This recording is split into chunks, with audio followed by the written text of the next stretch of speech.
नारायण नारायण नारायण। हरे कृष्णा कृष्णा कृष्णा हरे हरे, हरे राम राम राम हरे हरे। श्रीमद् कुंज बिहारी नमः। बिहारी जी के चरणों में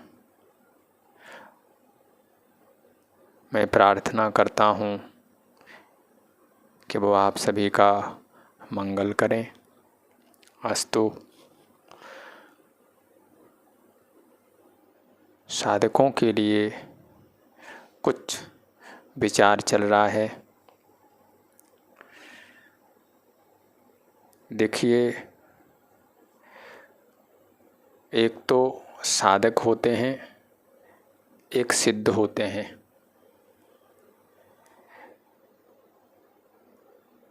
दो प्रकार के सृष्टि में जीव पाए जाते हैं।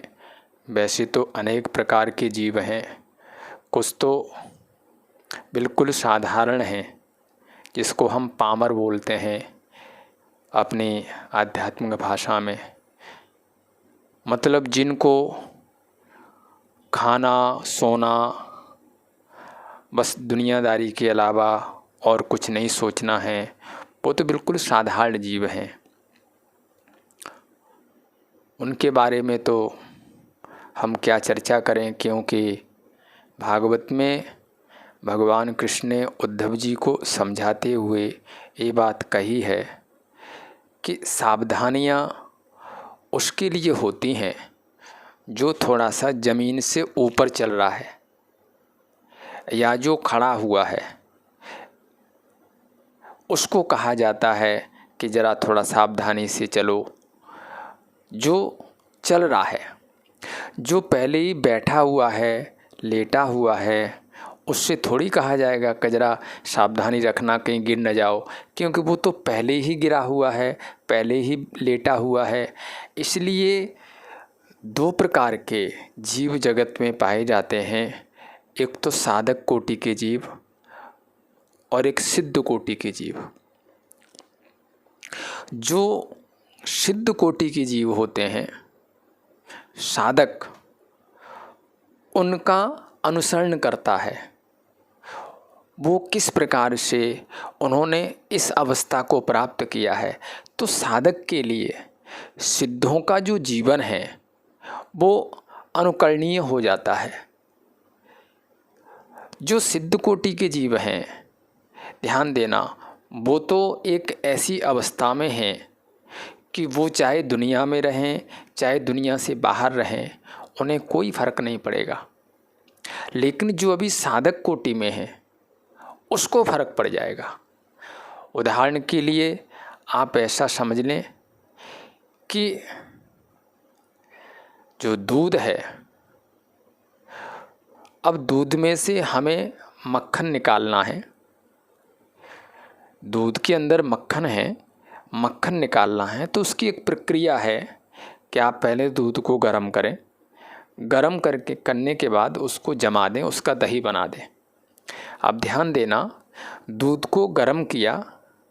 अब जो गर्म दूध है, गर्म दूध को यदि आप साधारण दूध में मिलाएंगे तो वो मिल जाएगा, ठीक है। अब हमने गर्म दूध को जमा करके दही बना लिया। दही को भी आप दूध में मिलाएंगे, वो भी मिल जाएगा। पानी में मिलाएंगे, पानी में मिल जाएगा।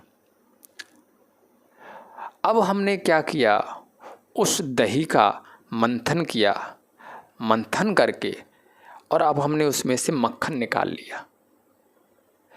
जो मक्खन पहले दूध के कण में था, अब वो अलग बन करके निकल करके बाहर आ गया।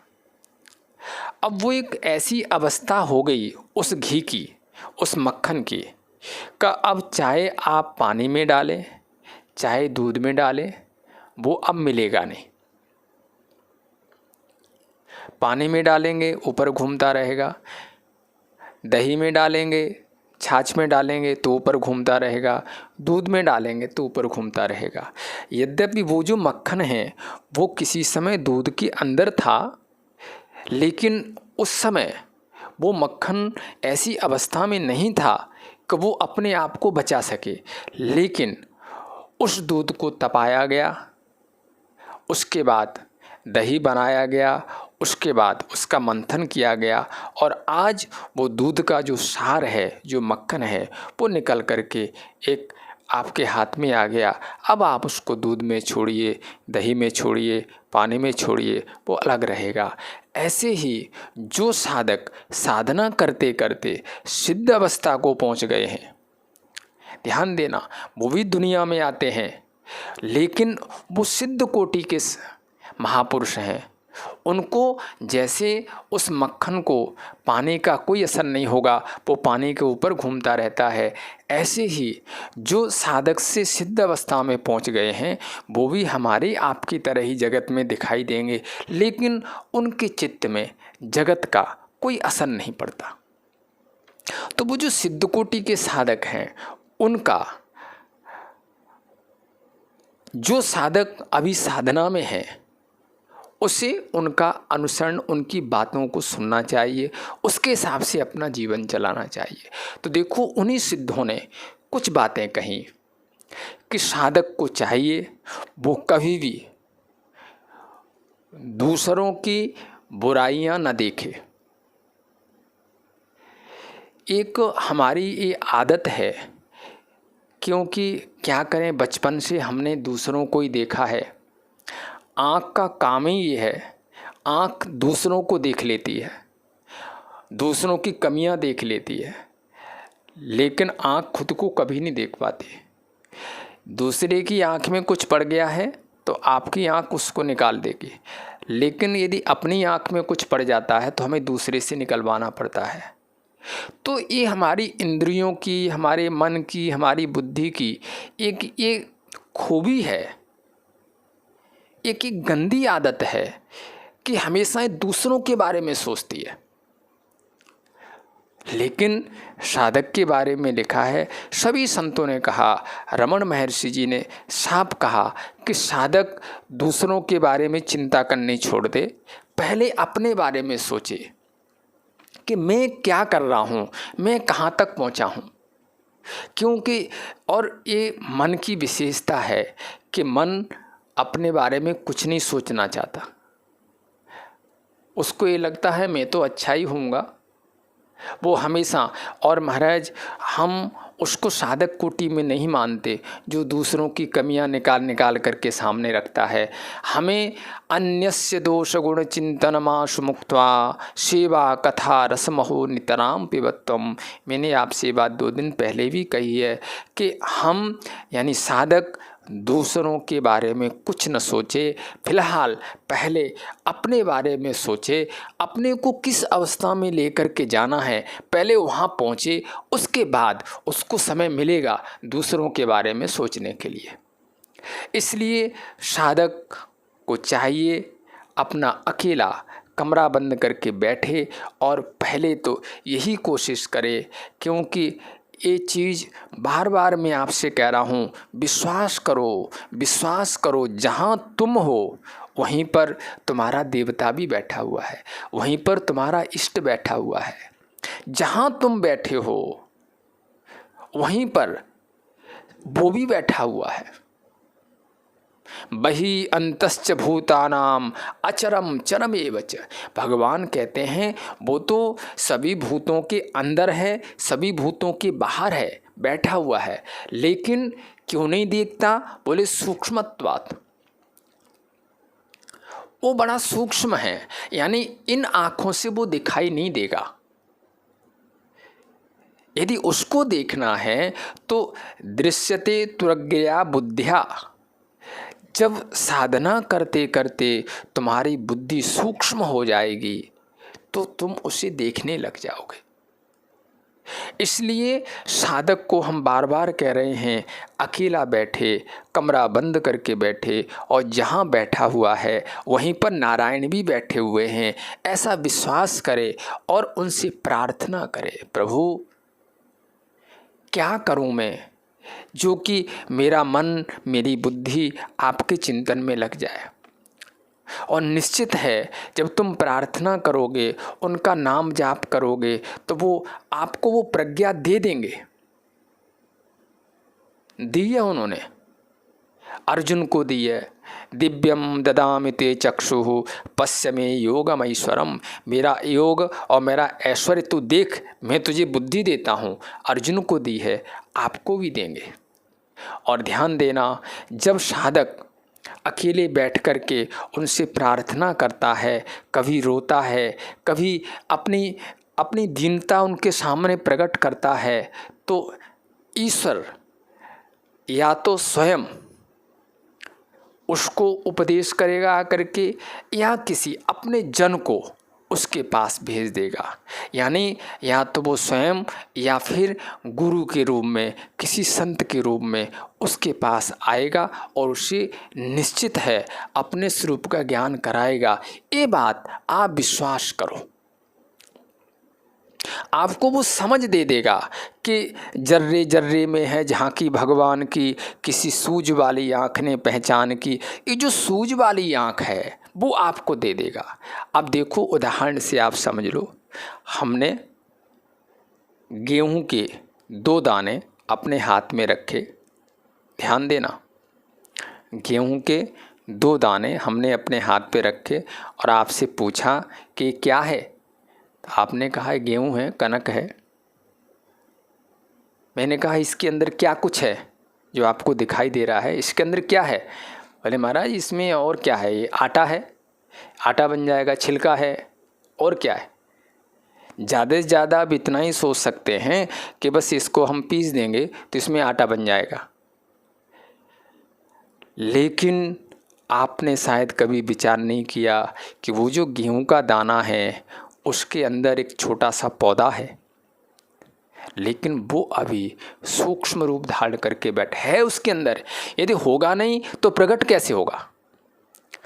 उसके अंदर आप जब आंखें बंद करके सोचेंगे, यदि आप आंखें खोल के देखेंगे तो केवल आपको गेहूं नज़र आएगा, और ज़्यादा कल्पना करेंगे तो सोचेंगे कि हाँ इसको पीसने से आटा बन जाता है और जिसको खाने से हमारी भूख मिट जाती है। लेकिन आंख बंद करके जब सोचेंगे तो आपको पता चलेगा कि इसमें एक छोटा सा पौधा है, इसमें हरे हरे पत्ते हैं इसी गेहूं के बीज के अंदर, और इसके अंदर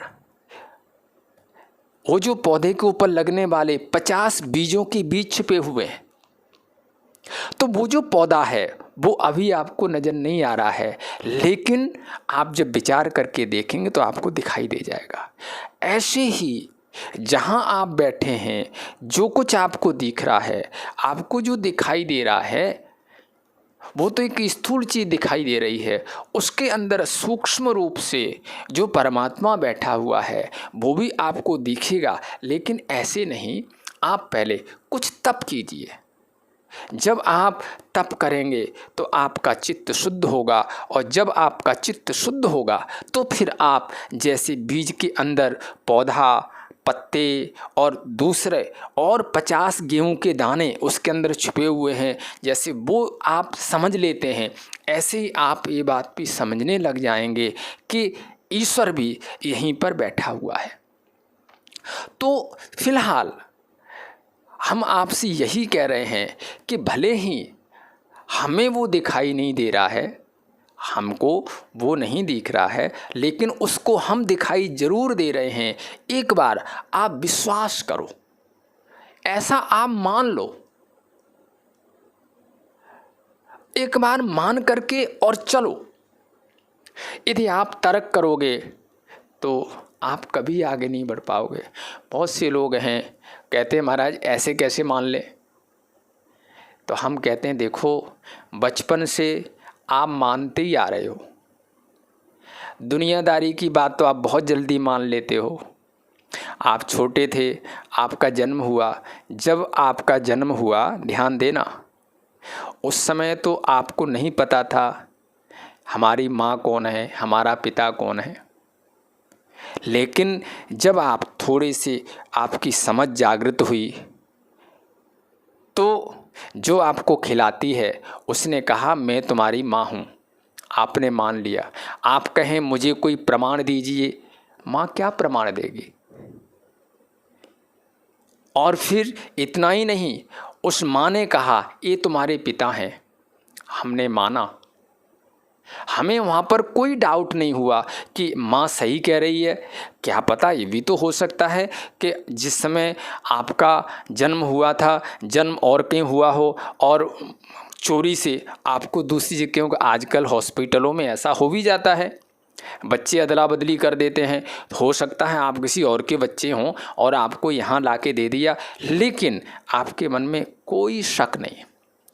आपने माँ को माँ माना, माँ ने पिता से कहा पिता है, आपने उसको पिता माना, केवल माना। और आप कभी भी इस बात को जान नहीं पाएंगे कि हमारा पिता यही है या कोई और है, आपको मानना ही पड़ेगा। उसके बाद हम स्कूल में गए, टीचर ने पढ़ाना शुरू किया। टीचर ने कहा 2 और 2 4 होते हैं। आपने कहा क्यों 4 क्यों होते हैं? अब आपके पास वो समझ नहीं है अभी, आपने वहाँ भी माना। हाँ, लेकिन आगे चल करके आप समझते गए, बड़े हो करके आप समझते गए कि 2 और 2 4 होते हैं, 3 नहीं होते। एक बार माना। जब आप इतनी जगह मानते जा रहे हैं, एक लड़की जब उसका विवाह होता है तो बस अग्नि के सामने 4 चक्कर लगा करके या 7 चक्कर लगा करके पिता कह देता है मान लो ये तुम्हारे पति हैं, और वो स्वीकार कर लेती है। और उसकी मान्यता इतनी मजबूत हो जाती है महाराज, ध्यान देना, उसकी मान्यता इतनी मजबूत, इतना विश्वास दृढ़ हो जाता है, उसकी प्रज्ञा इस बात को स्वीकार कर लेती है कि वो गहरी नींद में सो रही हो और कोई आके पूछ ले कि भाई तुम्हारा पति कौन है, तो मिनट में बता देगी, क्योंकि उसकी बुद्धि ने सहजता से स्वीकार कर लिया। आप सब जगह मानते आ रहे हैं, लेकिन जब हमने कहा ईश्वर है, वो हमारा पिता है, मान लो, तो आप उसके लिए नकार देते हैं। इसलिए हम कह रहे हैं आप जैसे जैसे आपकी प्रज्ञा बढ़ेगी तो आप इसको समझते भी जाएंगे, लेकिन शुरुआत एक बार मानने से कीजिए। गीता में भगवान ने कहा है श्रद्धावान लभते ज्ञानम, ज्ञानम परमात्मानम श्रद्धावान लभते। जिसके अंदर श्रद्धा है वो ईश्वर को पा लेता है, ऐसा ईश्वर स्वयं कह रहा है कि श्रद्धावान लभते ज्ञानम। तो एक बार संतों की बात पर, गुरु की बात पर विश्वास करके एक बार को आप मान लो कि वो हमारा सब कुछ है, वो यहाँ पर है, और फिर आप उसे सुनाइए, प्रार्थना कीजिए, उसका जाप कीजिए। आप मान लो कि नाम के अंदर नामी बैठा हुआ है, और फिर आप सारे दिन नारायण नारायण नारायण बोलते रहिए। एक दिन वो स्थिति आपकी ज़रूर आएगी, विश्वास। इसलिए ये जो हम बार बार आपको कुछ बातों पर बार बार जोर दे रहे हैं, क्योंकि सारी बातें सुना करके आपको यहीं लेकर के आना है कि आपकी बुद्धि इस बात को स्वीकार कर ले कि मैं ईश्वर का हूँ और वो मेरे हैं, मैं गोविंद का हूँ और गोविंद मेरे हैं। इसलिए साधक विश्वास करे और विश्वास से अपनी यात्रा को आगे बढ़ाए, तो निश्चित है एक दिन उससे वो अनुभूतियाँ होने लग जाएंगी। हम फिर कह रहे हैं आप कि वो सब जगह पर है। मत्तः परतरम नास्ति, मत्तः परतरम नान्यत किंचिदस्ति धनंजय। हे अर्जुन, मुझसे बाहर कुछ नहीं है, सब कुछ मेरे अंदर है, यानी सबको मैं ढक कर के बैठा हुआ हूँ। ध्यान देना, पुरुष सूक्त का, वेद में जो पुरुष सूक्त है उसका पहला मंत्र है सहस्र शीर्षा भृगः सहस्राक्षः सहस्रपात सभूमिगुं सर्वतस्पृत्वा त्यतिष्ठ दशांगुलम्। सभूमिगुं सर्वतस्पृत्वा, सभूमिगुं सर्वतस्तिष्ठ्वा त्यतिष्ठ दशांगुलम्। वो जो परमात्मा है संपूर्ण विश्व को ढक करके 10 अंगुल से बाहर बैठा हुआ है, यानी सारा विश्व जितना भी ब्रह्मांड है उसको तो ढके हुए है, उससे कुछ बाहर है वो। कहने का मतलब ये है, जहाँ तुम हो वहीं वो है। बस तुम एक बार विश्वास करके अपनी यात्रा की शुरुआत करो। आगे आगे वो किसी न किसी रूप में आपको रास्ता अवश्य दिखाएगा। अस्तु। जय जय श्री राधे, श्री राधे, श्री राधे।